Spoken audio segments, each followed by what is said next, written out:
Okay, another day, another great opportunity to share some value. Welcome, everybody, to the Conquistador Podcast. My name is Mauricio Garcia, and I have the honor to always begin this great exercise. You know, this is the only channel that really teaches what I call is the real secrets to achieve success, because we are always joined here by my friend, my mentor, who has been there, done that, who built multi-billion-dollar companies. And his name is Hubert Humphrey, the great Hubert Humphrey. How are you, sir? I'm doing great, buddy. Good to be with you again. It's great to be with the fantastic Senor Mauricio Garcia. So Thank you so much. To be here with you. Well, likewise. And, you know, you always say leadership is everything. You know, leadership is everything. And in order to build anything big, not only do you have to be a leader, but you've got to have the ability to transfer those leadership skills to people who are building with you.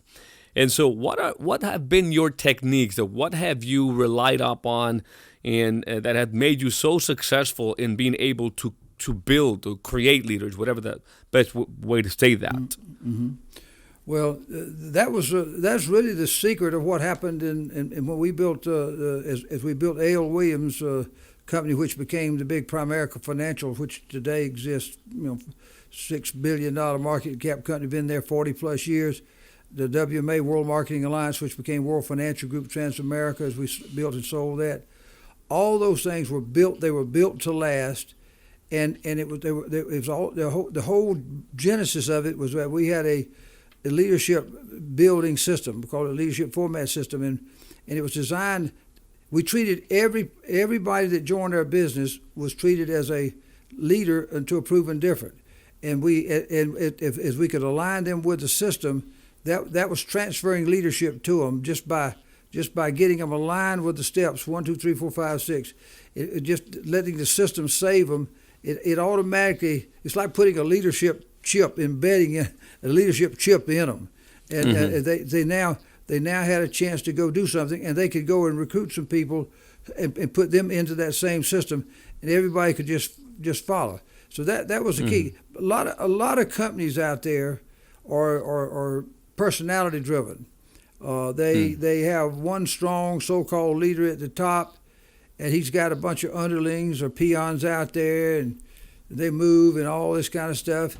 And he's really the only one that knows a whole lot. He's the only one that controls everything, and the only one probably making all the big money. And that's not our model. Our model is that we want everybody to be building their own. Just to me, a way of transferring leadership to you is making sure you understand what business you're in. If I say, Mauricio, I'm recruiting you, and we're going to help you build your own business within a business. Mm-hmm. We want you to become, take ownership of your own opportunity in this thing. And we want you to build this thing up, and at some point in time, you're going to share in all the ownership of the whole deal. And we even have some senior leadership pools that are all company overrides. So you're taking ownership of your own dream, your own opportunity, and building your own business, and you're going to have a whole bunch of other people under you that are building their businesses. And when you go layer that down all the way from the top to the littlest guy, he may build a part-time business. He may just make a few dollars, but it's still his business. Everybody's independent entrepreneurs, independent contractors.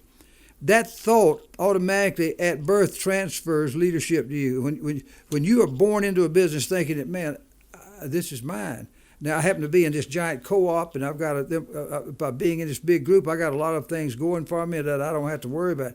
I don't have to worry about going and getting contracts with carriers and keeping volume to keep the contracts. I don't have to worry about technology to create computer systems to pay commissions, and I don't have to worry about all this other stuff. I don't have to worry about going and what kind of trips I want to take somebody on. All of this is done in this world of opportunity and support.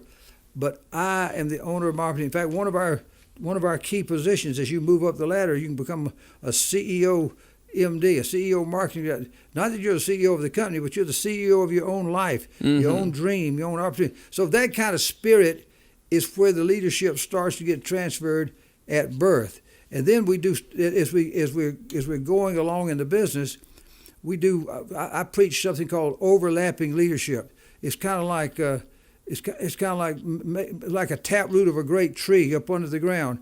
That taproot is just driving deeper and deeper to get water and nutrients to feed that tree. And and what it does, it just keeps going deeper. And if it hits hard rock, it goes around it, over it, through it.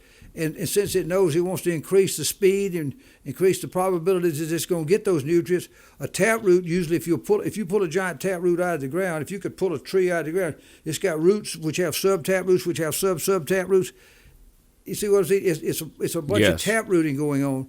And so we do a lot of taprooting and overlapping leadership to making sure that everybody that's in the hierarchical chain that's financially incented with that person has a right and a responsibility to stay in touch and to communicate. And really, the great thing about you don't have to be a great raw person.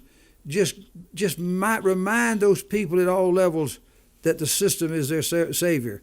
Just get them to do course corrections. Just everybody in our food chain is a part of a GPS system for the people up under them, and they can help make course corrections. And it's just everybody's got a. If I've got you, and then you've got John, who's got Bill, who's got Ted, who's got Mary, who's got, and way down to the last one down there, all of us have the opportunity and ability to overlap down through there and keep all of them kind of on the straight and narrow path. And by keeping them just on the system, it simplifies the transfer of leadership. Our leadership power comes from the system, so it's an easy thing to bring them back to that adjustment. If you understand what I'm saying, it's not like I've got to go down there and this guy's got to learn a whole bunch of different stuff, and this other guy's got to learn a whole bunch of different stuff. Yeah. Everybody's kind of adjusted by the system, by one system. Yeah, it's one language, one system. It makes it easy. I want you to take us back and elaborate more on what it is to treat someone like a leader to begin, and until proven different. Well, that's a mindset that the reason why I use that mindset is that if you're looking at a prospect as just a name, a person, somebody you can go sell something to, or put somebody, just get them on a list, and you don't really have a plan for them, if you don't really understand the value of them, if you can't do a little forward thinking to understand why are you recruiting this person. Well, go back and look at yourself. Why did you get in? Well, I got in because I wanted to be somebody. I wanted to make my dreams come true. I wanted to make some extra money. They said I could kind of start building my own business. Well, that person on your prospect list got the same feelings. And so we get our people to think that way about prospects, and it makes a big difference. And then once they come into the system, the typical thing that most people say, well, I don't know which people do I put on the list? I'm just going to scratch this person out because I don't think he'll be a good leader. I don't think she'll do it. I don't think. No. You don't do that to prospects. There's never been a computer, machine, anything that can look into the heart of a man or woman and see what they're going to be. You gotta bring them all in. We're an equal opportunity provider. We'll give you all as long as you don't have some legal some criminality features that the companies wouldn't take you, or the states wouldn't license you, or you just don't want that. Other than that, we're gonna give you a chance and let the system sort them out. And so you got to treat everybody. And then I'm not interested in a whole bunch of people just coming in with the purpose of being salesmen on my team. I'm looking to build leaders. And so if I treat everybody, the odds are that I'm going to find one quicker, and I'm going to give more people that come into our business a chance to succeed because they're coming in with somebody that's thinking about that with them. If I recruit you thinking that maybe you might be a salesman, or and another guy recruited you and he's there talking about you as maybe you could become a leader of a team and this is how we're going to do it, I got a feeling you'd respond a whole lot better to that guy than you would to me if I was just recruiting you, treating you a different way.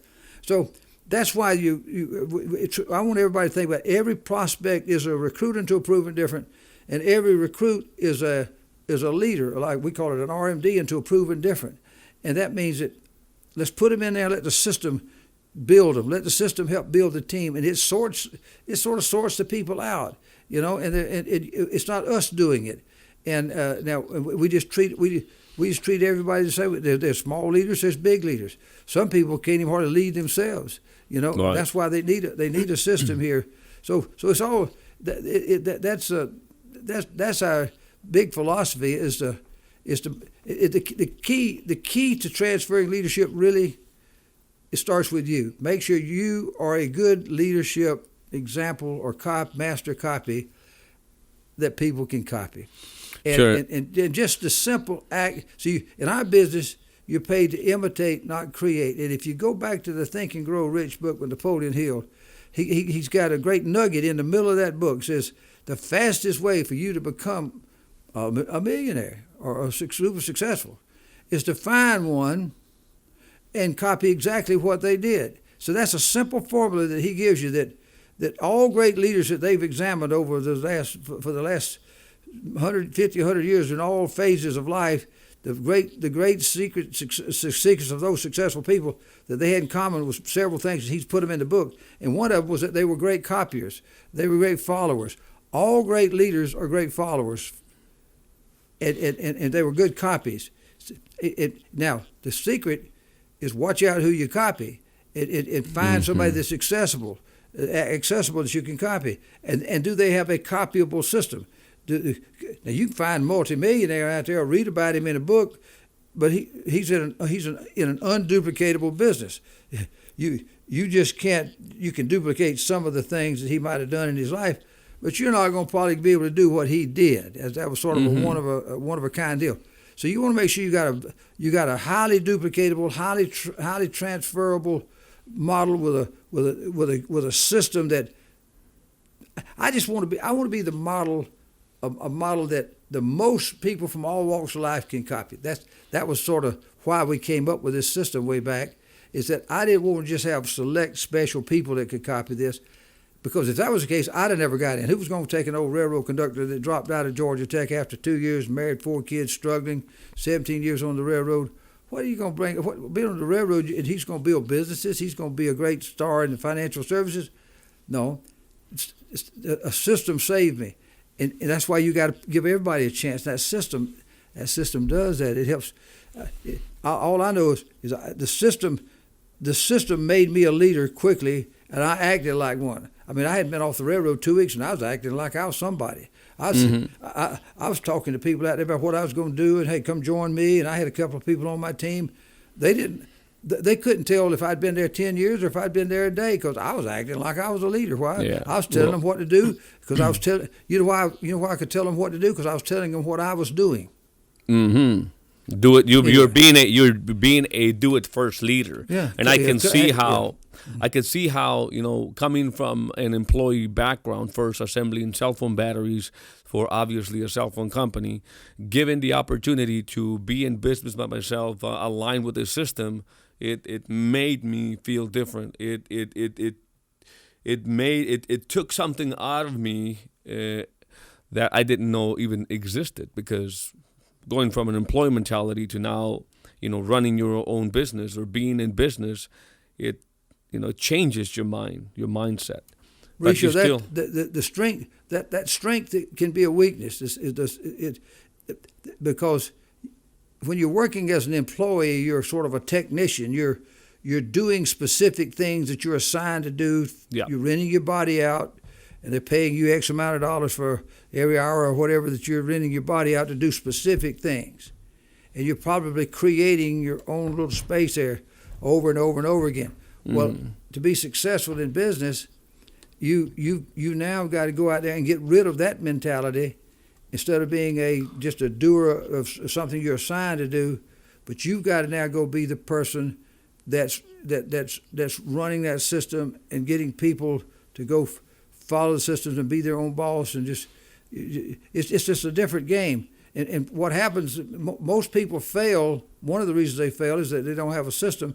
And they keep reverting back to their employee mentality, their technician mentality. Yeah. And they wanted to be in business, they want to be successful, but they can't stay into it because they didn't have a system to save them, and that's why. And that's why they need to get aligned, because I think part of transferring leadership, it goes back to the system that we so much talk about in this podcast. It goes back to the psychology, aligning to a system. Yeah. You put the key word there. You can have a system,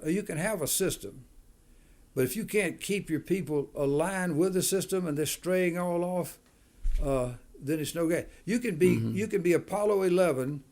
You can have the perfect what we call a GPS system on board there, and highly trained astronauts, and you got Houston control with 100 people sitting over there with screens in front of them that could talk to you, a collective mind that could talk to you at any time, and so they can give you constant course corrections, and you could land on the moon. You can be off course 90% of the time, like they were, and land on the moon. But if you, as the astronaut, was hard-headed, was not teachable and not coachable, you probably wouldn't be on the trip.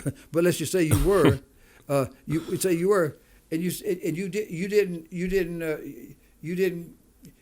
hey, I think I can navigate this thing. I don't need that technology. I'm not listening to those guys back in Houston. I'm up here in the space, man. They're down there on Earth. I can do it.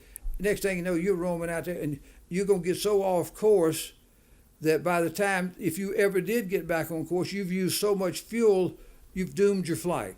Even if you could get back. So that's what happens to people in life who get their egos get in the way. Now, a lot of people don't get in business because they're well-intentioned, but there just is no system. And there is nobody above them that's running a system. And so there's nothing that pulls them back in. There's no financial chiropractor constantly giving them financial adjustments on their spine, on their back, on their structure, and so they get hurt, they get lost. So you got to just the alignment of that system is an empowerment of leadership at all levels. That one thing, it is an empowering thing. That's what our subject is how do you transfer leadership? How do you pass it down? By having by all the leaders that are in line with it have the power to get more people aligned with it, and it just has a self-transferring, a self-aligning posture of power to it that causes great companies to be built. Yeah, well, how else could you take a bunch of part-timers who don't know nothing about nothing and revolutionize an industry, beat Prudential, do all this sort of stuff, build all these other great companies? Yeah, if there are any non-believers listening right now, just go check the history. Please go check the history, because these principles that we're talking about here are the ones that cost that. That is the psychology behind building great companies. And Hubert, before we wrap this up, because we got to wrap it up, I want to tell listeners a secret. I want to tell them a secret right now, that it is one of the best kept secrets for decades now, that you could build in the financial services industry. You could literally build wealth beyond your wildest imagination. And I mean that because I've seen that. And there's just so much testimony and so much proof around it that I need people to take a look at it, because a lot of them are, for some reason, maybe call it a shiny object syndrome, they are flocking to inferior opportunities that are not going to get them to where they want to go. So don't make that mistake. Before you go anywhere else, first check out the opportunity that HGI had put together. And the way that you do that is going to hgiopportunity.com. Write that down. It is hgiopportunity.com. It is the best opportunity in the world right now, in America right now, to be able to go from where you are now to where you want to go, to have be on board with the system, to get aligned with the system that is going to take you to where you want to go for, the lifestyle you want for yourself and for your family. So go check it out. I'm going to stop talking about it here to wrap the podcast, but check it out, hgiopportunity.com. And with that being said, as always, Hubert, thank you so much for all the value you bring to this podcast, and hope to see you tomorrow, sir. Have an awesome day. See you then. Warning, this podcast may change the way you think about business, entrepreneurship, and money forever. The Conquistador Podcast was created for dreamers, entrepreneurs, and leaders who want to conquer their future. To be an epic entrepreneur, you must adopt the right mental paradigms as well as master the art of selling, marketing, and finance.